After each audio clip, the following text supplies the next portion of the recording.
My dad invited everyone to his anniversary except me. Only those who are close to me will be here, he said, so I said okay. Later, when Mom found out about his cheating, Dad's 50th birthday was coming up, and the way he talked about it, you'd think it was the event of the decade. He had mentioned it months in advance, hinting at a big party, a fancy restaurant, and a long guest list. I knew better than to get my hopes up when it came to him, but I figured I'd be invited anyway. Not because we were close, we weren't, but because I was his son. A week before the party, I decided to give him a call. If nothing else, I wanted to ask what he wanted as a gift. Maybe it was wishful thinking, but I thought that showing some goodwill might bridge the gap between us, at least a little. He picked up after a few rings, and after some small talk I asked, "What would you like for your birthday?" He laughed. A deep, mocking laugh. I remember how the sound of it made my stomach clench. "What makes you think I'm inviting you?" I thought I had misheard. There was a silence on my side, waiting for him to continue, to say he was joking. He wasn't. "Only people close to me will be there, Norman. And we are not close. You're a burden your mother left behind. Go to her abroad and work with her there."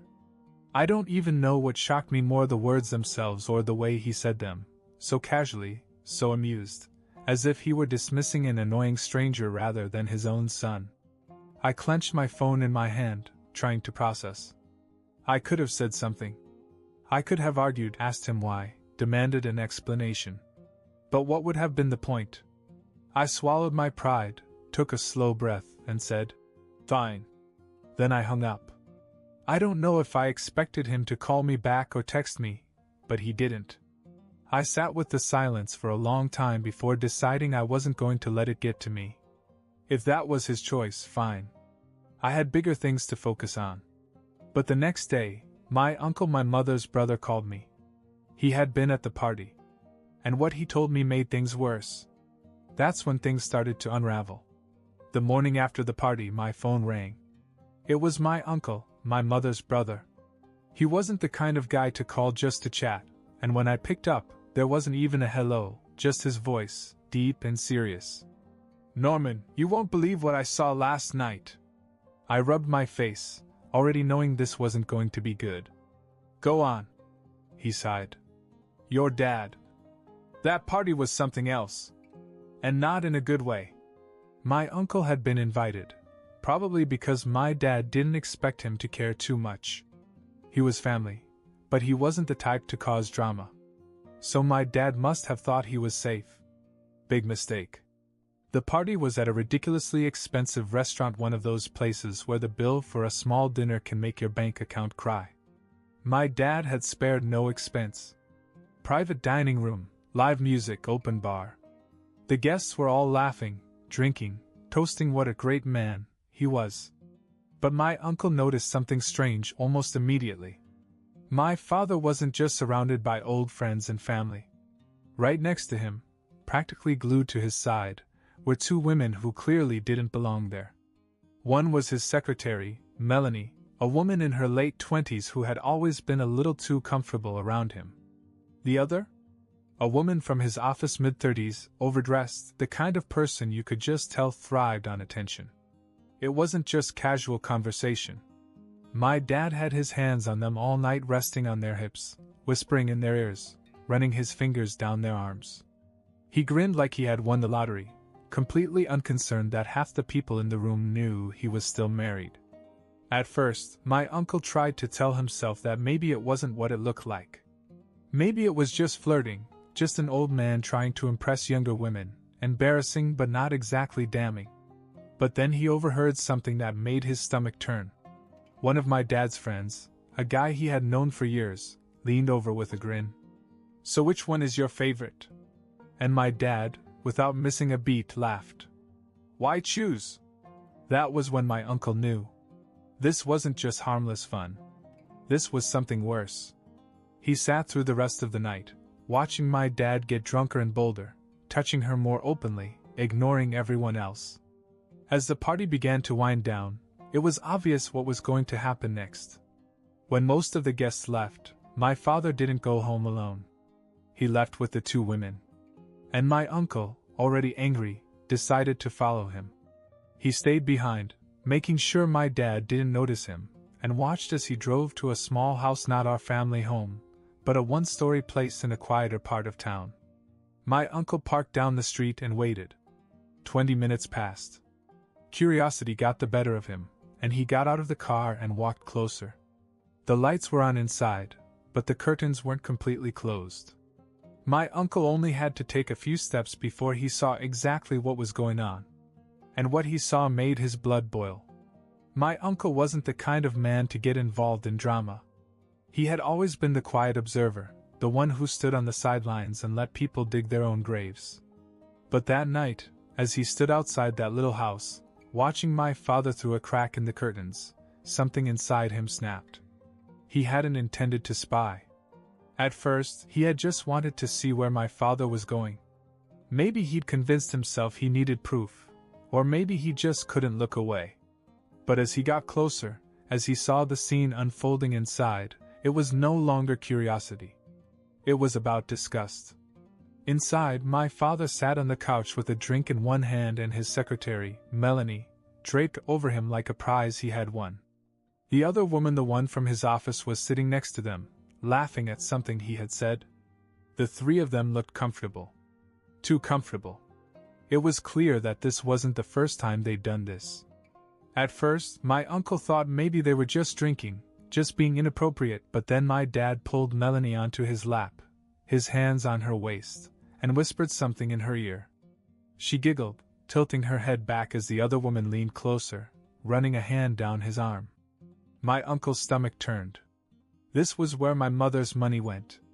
The same money she had sent home to help with the bills, to build their future, to save for the house my father had said they desperately needed. He had never planned to use it for a house. He had never planned to use it for anything but this, his double life, his secret playground, his disgusting little routine while my mother worked herself to exhaustion in another country. And that's when my uncle knew. This wasn't just cheating. This wasn't just a mistake. This was a man who had already decided that his family didn't matter. My uncle clenched his fists and breathed heavily. Every instinct told him to go inside, to grab my father by the collar and drag him out into the street. But he didn't. Not yet. Because this wasn't his fight. This was my mom's. So he turned around, went back to his car, and drove home. He didn't sleep that night. Instead, he picked up the phone. And when my mother answered, he told her everything. The next day, she got on a plane. And my dad had no idea what he was in for. My mother didn't ask many questions when my uncle told her what he had seen. She didn't cry, she didn't scream, at least not on the phone. She just got quiet. Too quiet. Then she said, "I'll take care of it." She was on a plane the next morning. She didn't tell my dad she was coming. She didn't even tell me. I only found out when I got a call from my uncle, his voice a mix of excitement and anger. "She's here," he said. It took me a second to process. "Who?" "Your mom. She just landed." I hadn't seen her for almost 6 months. She'd been working abroad, saving money, planning for a future she didn't know was a lie. And now, instead of coming home to a warm reunion, she was coming home to war. I didn't know what she had planned, but I knew my father wasn't ready for it. My uncle picked her up at the airport, and the two of them went straight to my dad's house. Not the family house. The other house. I got there as fast as I could and parked a few houses away. I wasn't sure what I was walking into, but I knew it wasn't going to be pretty. By the time I got there, my mom was already inside. I could hear her even before I walked through the door. "What is this?" Her voice cut through the walls, sharp and angry. I stepped inside just in time to see my father scramble off the couch, still in his robe, his hair disheveled as if he had just woken up. The two women, his secretary and the other one, were sitting there, stunned, wrapped in blankets. They had no idea what had happened. But my father did. His face went pale the moment he saw my mother standing there, suitcase still in hand, eyes blazing with rage. "What are you doing here?" he stammered, trying to pull his robe tighter. She dropped the suitcase. What am I doing here? Are you serious? She turned and pointed at the two women. Maybe you should ask them. Melanie the secretary stood up, still holding the blanket around her shoulders. Maybe we should dash. My mother cut her off. Sit down. And she did. I had never seen my mom like this. She was always the one who kept her cool, always the one who avoided unnecessary fights. But this wasn't unnecessary. She turned back to my father. I want my money. Every single cent. He let out a nervous chuckle. What money? Wrong answer. Before he could even react, my mom stormed past him, heading straight for the bedroom. He tried to block her, but she pushed him aside as if he weighed nothing. I followed, too stunned to do anything but watch. She ripped open drawers, pulled open cabinets, and within seconds she found it the stash of cash he had been keeping. Thousands of dollars. Money she had sent home. She took it all. He finally snapped out of his shock. Hey! You can't just take that! She turned to face him, holding the thick stack of bills. Oh, I can't! Then she slapped the money across his chest. Hard. You lived off my money. My work. My effort. While you sit here drinking and screwing your little office pets? She took a step closer, her voice deeper now, more dangerous. You think I don't know what you've been doing? He swallowed hard, his eyes darting between her and the money he still held in his hands. Then she said the words that knocked the last bit of air out of him.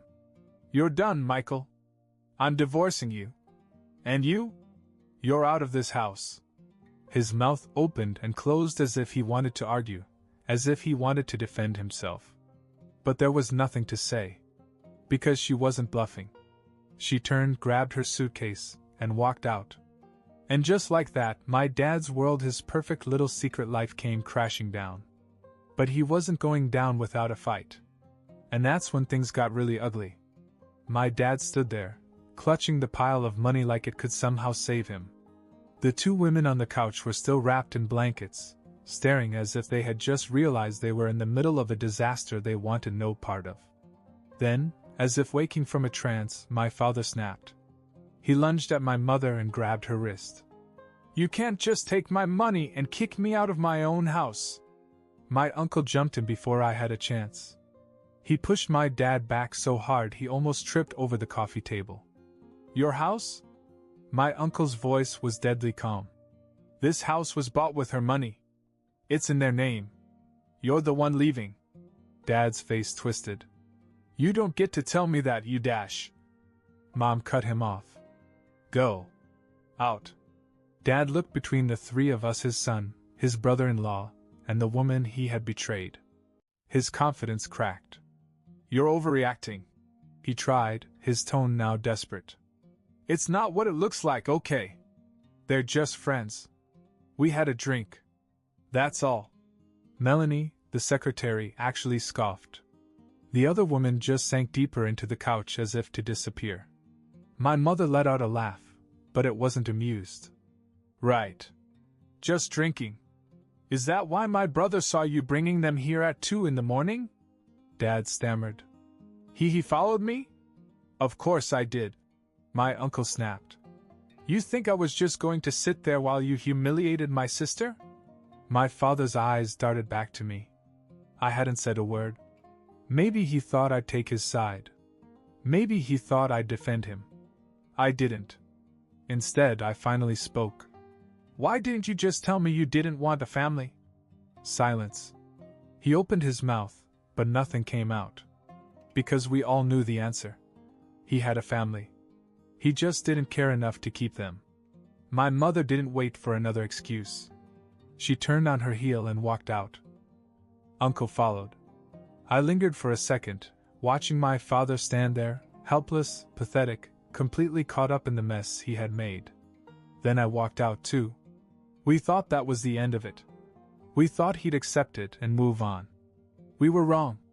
Because the next day, my dad decided that if his life was falling apart, he was going to make mine a living hell. I should have known my dad wouldn't go down quietly. A man like him, selfish, arrogant, convinced he was untouchable, would never accept defeat. The very next morning, he began his retaliation. It started with a phone call. I was at home, still processing everything from the night before, when my phone rang. It was an unknown number, but I answered it anyway. A smug voice greeted me. "Hey, Norman. Guess what?" It was my dad. I didn't say anything. I just waited. "You think you and your mom can just kick me out and get away with it?" He chuckled. "You have no idea what you're in for." I hung up. I wasn't in the mood for his games. A minute later, a text came through. "You'll regret this." I should have blocked him. I should have ignored it. But I didn't. Because deep down I knew he meant it. And I was right. An hour later, my landlord called. "Norman, we have a problem. Your father just contacted us. He said you've been missing rent payments." I almost dropped my phone. "What? That's not true." "I thought so. But he also said you've been causing a disturbance in the building. There's a formal complaint now." My blood ran cold. I had lived in that apartment for over 2 years without a single problem. My father was lying. And worse, he was trying to get me evicted. I had to go down to the office and straighten everything out and prove that I had paid every cent on time. Fortunately, my landlord believed me. But that was only the beginning. The next day, my boss called me into his office. "Norman," he said carefully, "we received a very disturbing email about you." I frowned. "From who?" He turned his screen to me. The email was anonymous, but I knew exactly who it was from. It accused me of stealing from the company. Said I was unreliable, a problem employee. There were even fake screenshots of messages I had sent, trashing my boss. I couldn't believe what I was seeing. "This is obviously fake," I said, keeping my voice calm. My boss sighed. "I figured as much. But you should know someone really wants to mess with you." I clenched my fists. "Dad, I got another text that night. Think you're better than me? See how fast I can ruin you." That's when I decided I was done playing defense. If my dad wanted a war, he was going to get one. I sat in my apartment, phone in hand, staring at the last message my dad had sent. "You think you're better than me? Watch how fast I can ruin you." I should have been angry. I should have been stressed. But instead I just felt tired. Tired of the games. Tired of the lies. Tired of a man who had done nothing but take from everyone around him. Then my doorbell rang. It was my mom. She stepped inside, calm but with that sharp focus in her eyes that told me she already knew everything. My uncle must have told her about my dad's little revenge attempts. "He tried to get you evicted?" she asked. "Yeah." "And fired?" I nodded. She exhaled slowly, shaking her head. "That's it." I didn't know what she meant at first, but then she pulled out her phone. "I was going to wait until everything was finalized, but forget that," she said, dialing a number. "I'm ending this now." I leaned forward. "Who are you calling?" She gave me a small smile. "My lawyer." Within the hour, we were at her lawyer's office. She had already filed for divorce, but she was accelerating the process. My dad had nothing under his name, not the house, not the money, nothing.